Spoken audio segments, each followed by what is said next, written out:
Alexandre se réveilla en sursaut. Le cœur battant. Le dos vrillé par une douleur lancinante qui irradiait jusqu'à ses jambes. Dans la pénombre de sa chambre d'hôpital à Paris, il revit le visage impassible de son père, qui avait balayé sa supplique d'un geste de la main. On ne peut pas se permettre ça pour toi. Et puis, l'ultime coup de poignard, sa mère. Au téléphone avec sa sœur cadette, annonçant joyeusement l'achat d'un chiot pour elle. Parce qu'elle est normale. Elle. Alexandre serra les dents, les larmes aux yeux, se demandant comment sa famille pouvait le traiter comme un fardeau invisible. Simplement parce qu'il aimait un homme. Ce matin-là, à l'hôpital Cochin, les médecins avaient été clairs, sans opération. Sa scoliose dégénérative le condamnerait à une vie de souffrance croissante. Peut-être même à une paralysie partielle. Alexandre, 25 ans, avait passé des mois à rassembler les arguments, les devis médicaux, les témoignages d'experts. Il avait même vendu sa guitare préférée pour contribuer aux frais. Mais ses parents, installés dans leur confortable appartement du 16e arrondissement, avaient d'autres priorités. Sa sœur, Élise, 18 ans, venait d'entrer à l'université. Et ils estimaient qu'un chiot l'aiderait à s'adapter. Elle mérite de la joie. Elle, avait dit sa mère. Comme si Alexandre n'existait pas. Julien entra dans la chambre. Un café à la main. Son visage marqué par l'inquiétude. À 27 ans. Il était l'ancrage d'Alexandre depuis 2 ans. Un ingénieur stable qui avait tout abandonné pour le soutenir. Qu'est-ce qu'ils ont dit ? Demanda-t-il en s'asseyant au bord du lit. Alexandre secoua la tête. La voix brisée, rien. Ils ont acheté un chien à Élise. Pour elle, c'est normal. Pour moi. Julien posa sa main sur la sienne. Un geste simple qui déclencha une vague de colère refoulée. Comment en était-il arrivé là ? Alexandre se rappelait leur première rencontre. Dans un café du Marais. Où Julien l'avait approché avec un sourire timide. À l'époque, Alexandre cachait encore son orientation. Terrifié par le jugement familial. Les parents d'Alexandre, un couple bourgeois traditionnel, avaient toujours projeté sur lui leurs rêves inachevés. Son père, avocat renommé, voulait un fils hétéro, ambitieux, qui perpétuerait la lignée. Sa mère, femme au foyer dévouée, priait pour que ses enfants suivent le chemin tracé, mariage. Enfant, respectabilité. Quand Alexandre avait fait son coming out à 20 ans, lors d'un dîner familial tendu, ce fut le chaos. C'est une phase, avait dit son père. Pense à nous, à la famille, avait ajouté sa mère, les yeux emplis de larmes. Depuis, il l'avait relégué au rang de problème à gérer. Pas de fil à aimer inconditionnellement. Julien, lui, venait d'une famille plus ouverte. Originaire de Lyon, où l'acceptation n'était pas un combat quotidien. Il avait vu Alexandre se débattre avec ses chaînes invisibles. Et cela le rongeait. On va trouver une solution. Alex. Je peux emprunter de l'argent à mes parents. Mais Alexandre refusa net. Non. C'est mon combat. Si je les laisse payer, je perds le peu de dignité qu'il me reste. La discussion s'enflamma, révélant les fissures dans leur couple. Julien voulait protéger Alexandre. Mais ce dernier se sentait infantilisé. Comme si son handicap et son orientation le rendaient dépendant. De retour chez eux, Dans leur petit appartement de Montmartre. Alexandre s'effondra sur le canapé. Le dos en feu. Julien prépara le dîner. Un silence lourd planant entre eux. Parle-moi. S'il te plaît. Implora Julien. Alexandre explosa. Comment veux-tu que je parle? Mes parents me voient comme un monstre. Un gay handicapé qui ne vaut pas une opération. Mais ma sœur a un chiot parce qu'elle sort avec des garçons. Julien s'approcha. Mais Alexandre le repoussa. Pour la première fois. Il douta, était-ce juste de traîner Julien dans ce tourbillon familial? Le lendemain. Alexandre décida d'affronter ses parents. Il prit le métro jusqu'au 16e. Chaque secousse ravivant sa douleur. À la porte. Sa mère l'accueillit avec un sourire forcé. Entre. Mon chéri.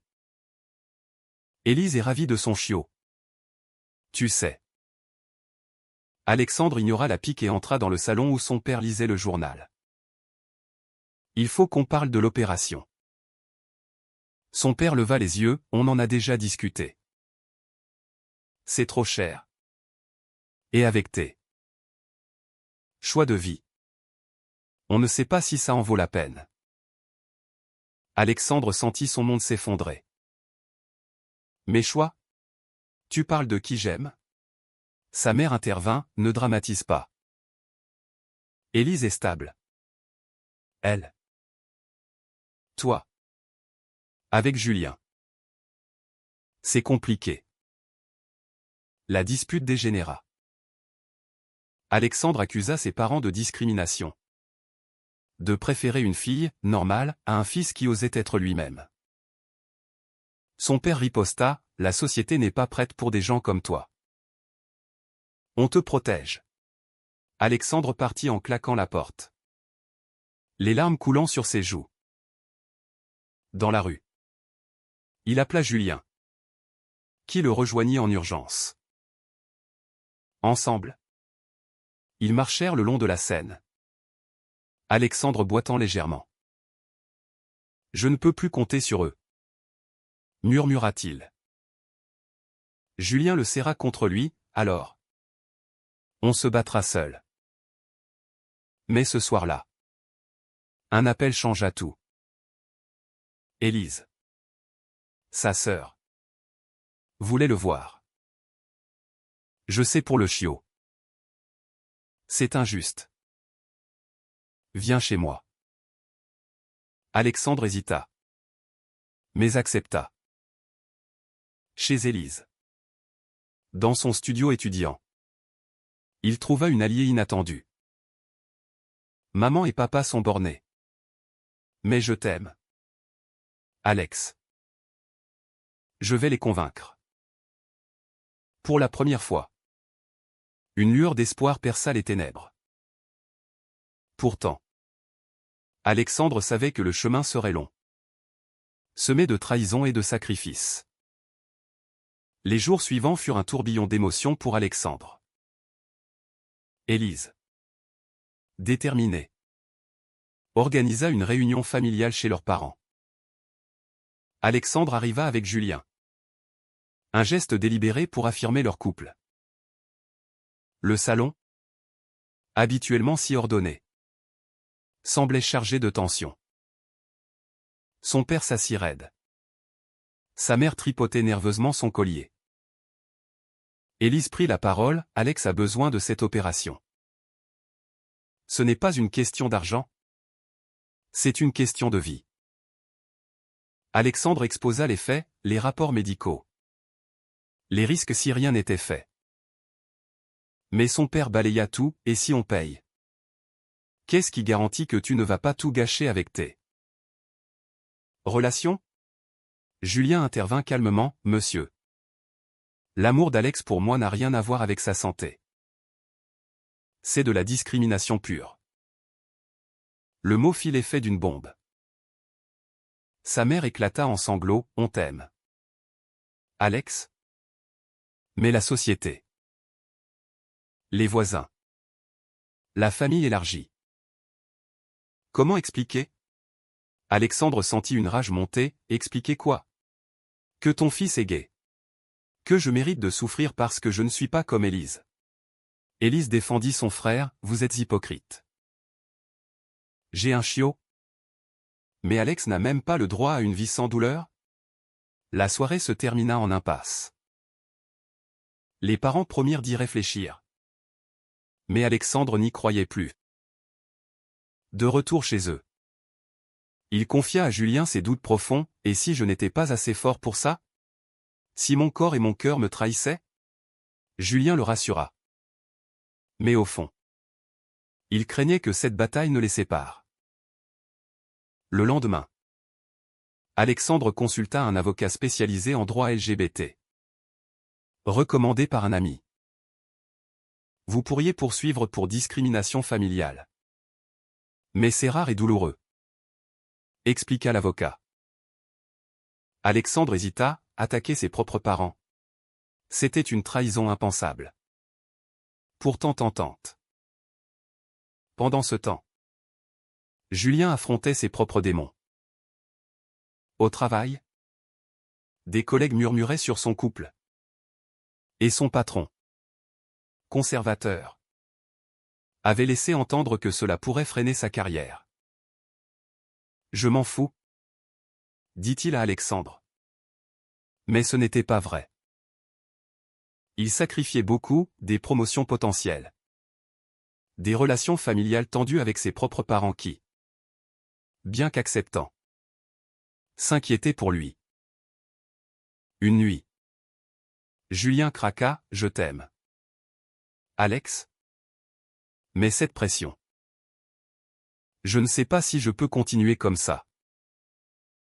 Alexandre, choqué, répondit. Tu me quitterais pour ça. La dispute les laissa épuisés. Chacun dans son coin du lit. Élise, de son côté, mena une campagne discrète. Elle parla à des oncles, des tantes, exposant l'injustice. Certains comprirent. D'autres la jugèrent ingrate. Tes parents savent ce qu'ils font, dit une tante. Mais Élise persista. Et bientôt, une petite pression familiale s'exerça. Les parents d'Alexandre commencèrent à vaciller. Un soir, sa mère appela. On va payer la moitié. C'est tout ce qu'on peut faire. Alexandre accepta. Mais avec amertume. Était-ce une victoire ou une aumône? Pour financer le reste, Alexandre et Julien lancèrent une cagnotte en ligne, partageant leur histoire anonymement. Les dons affluèrent, accompagnés de messages de soutien de la communauté LGBT parisienne. Mais cela attira aussi les trolls, des commentaires haineux sur les PD qui mendient. Alexandre en fut dévasté, remettant en question sa visibilité. Peut-être que papa a raison. La société n'est pas prête.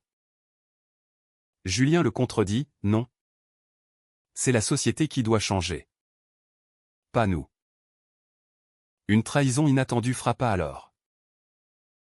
Un cousin, informé par Élise, contacta les parents pour les dissuader. Ne financez pas ça. Ça encourage son mode de vie. Les parents, influencés, retirèrent leur offre. Alexandre l'apprit par un message froid de son père. On a changé d'avis. Gère-toi seul. La douleur physique se mêla à la trahison émotionnelle. Élise, furieuse, coupa les ponts avec la famille élargie. Je suis avec toi, Alex. Mais Alexandre se sentait brisé. Questionnant ses choix, avait-il tort d'imposer son amour à une famille réticente? Julien, voyant Alexandre sombrer, organisa une escapade à la campagne, près de Fontainebleau. Là, au milieu des forêts, ils parlèrent des heures. Je ne te quitterai pas, promit Julien. Alexandre, ému, réalisa le prix de leur relation, des sacrifices mutuels. Des blessures ouvertes. De retour à Paris, ils décidèrent de poursuivre l'avocat. C'est le moment de se battre, dit Alexandre. Une détermination nouvelle dans la voix. Le procès familial n'était pas formel. Mais l'avocat envoya une lettre recommandée aux parents d'Alexandre, invoquant des obligations morales et légales. La réponse fut un appel furieux de son père: « Tu nous traînes en justice? Tu es devenu fou. » Alexandre tint bon: « C'est pour ma survie. Vous m'avez abandonné. » Sa mère pleura au téléphone, implorant le pardon, mais sans changer d'avis. Élise, témoin de l'échange, choisit son camp définitivement. Elle déménagea temporairement chez Alexandre et Julien, apportant son chiot comme symbole ironique. La communauté LGBT se mobilisa. Des associations comme Inter-LGBT offrirent du soutien psychologique et financier. Alexandre participa à un groupe de parole, où il rencontra d'autres hommes dans des situations similaires, rejetés par leur famille pour leur orientation, luttant contre des problèmes de santé amplifiés par le stress. « Tu n'es pas seul », lui dit un participant. Cela réveilla en lui une conscience sociale. Son combat n'était pas isolé, mais partie d'une lutte plus large contre les préjugés en France, malgré les avancées légales comme le mariage pour tous. Julien, de son côté, affronta son employeur. Lors d'une évaluation, il mentionna ouvertement son couple, défiant les murmures. « Si ça pose problème, je pars. » Son patron, surpris, recula. Cela renforça Julien, mais creusa un fossé avec certains collègues. Une soir, un ami d'enfance l'appela: « Julien, pense à ta carrière. Alex te tire vers le bas. » Julien raccrocha, furieux. Mais les doutes s'insinuèrent: était-il en train de sacrifier son avenir pour un amour condamné par la société?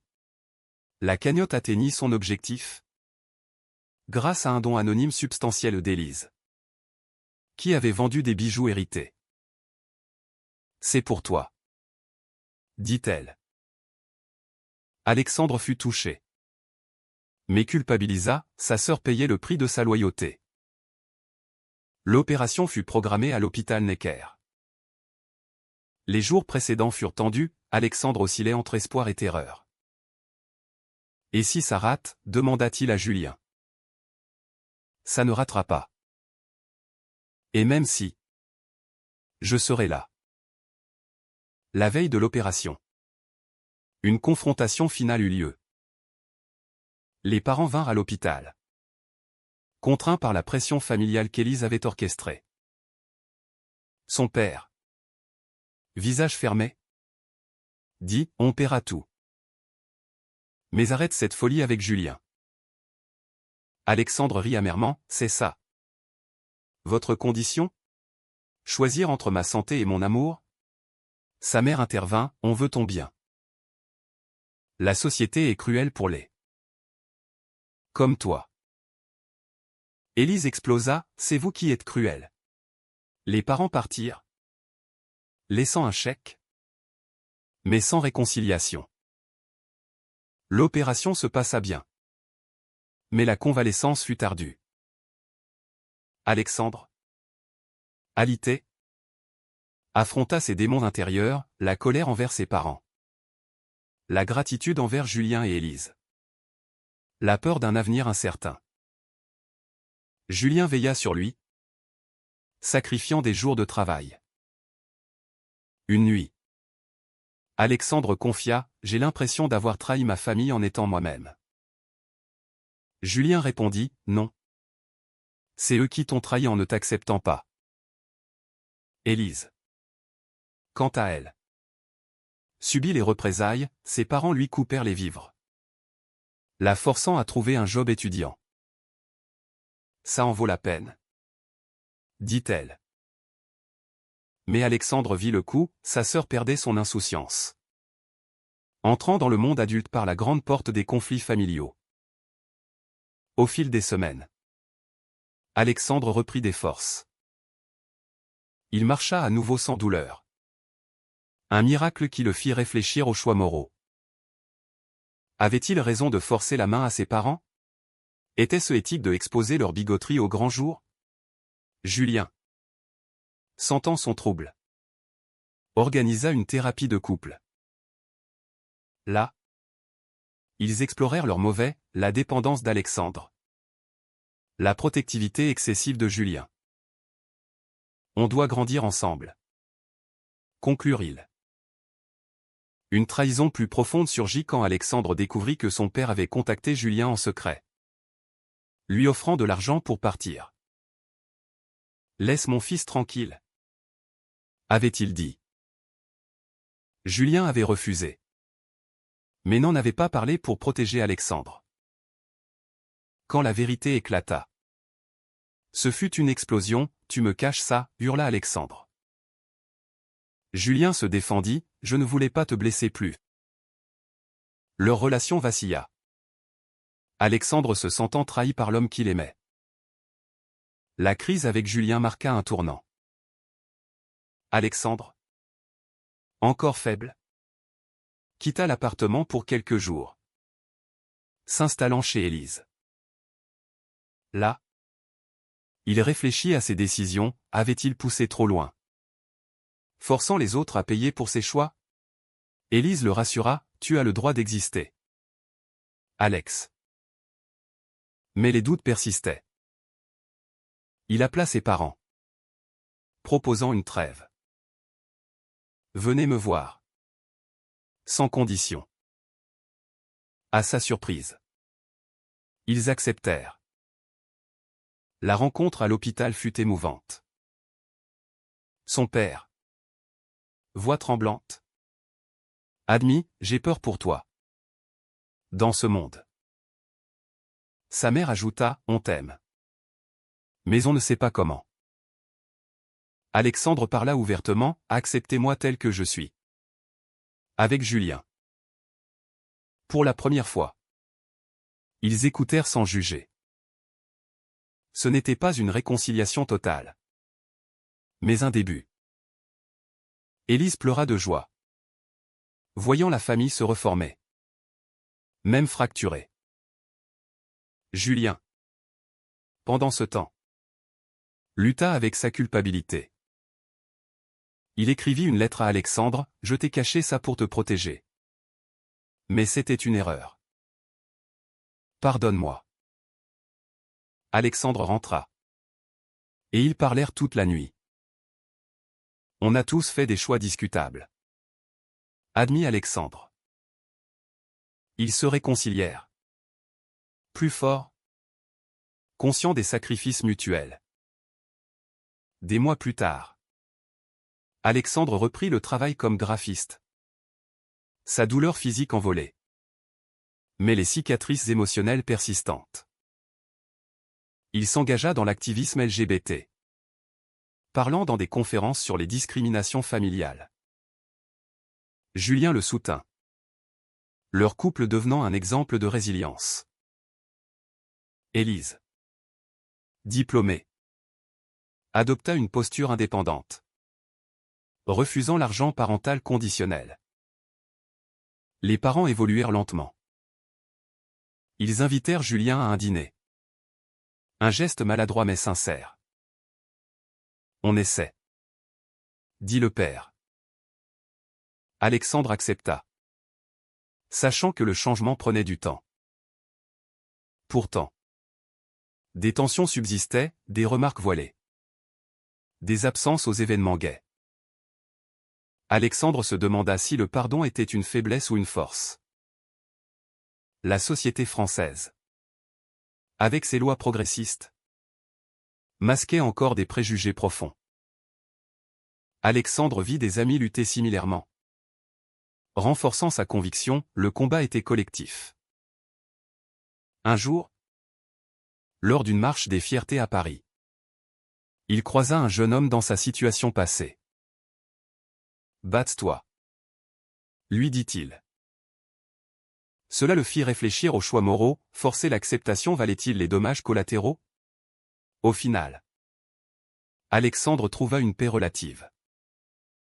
Son dos guéri. Son amour intact. Sa famille en reconstruction. Mais le prix fut élevé, des relations brisées.